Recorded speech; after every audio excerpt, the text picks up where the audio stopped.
একা ইংরেজি কি? অ্যালোন নাকি লোনলি? দুঃখ ইংরেজি কি? স্যাড, মিজারেবল নাকি ডিপ্রেসড? আসুন জেনে নিই এদের ডিফারেন্স।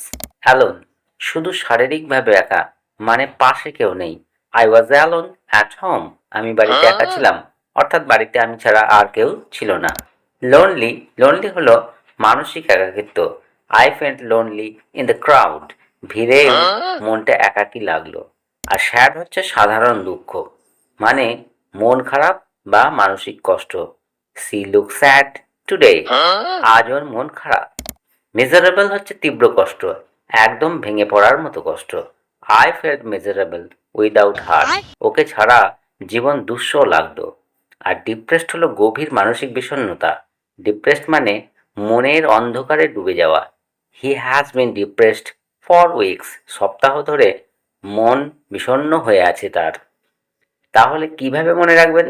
অ্যালোন হচ্ছে শারীরিক একা, লোনলি মন একা, স্যাড হচ্ছে মন খারাপ, মিজারেবল হচ্ছে জীবনের কষ্ট, আর ডিপ্রেসড হচ্ছে মন ভেঙে গেছে এমন। ভিডিও ভালো লাগলে লাইক কমেন্ট শেয়ার করুন আর সাবস্ক্রাইব করুন টুকটাক ইংলিশ।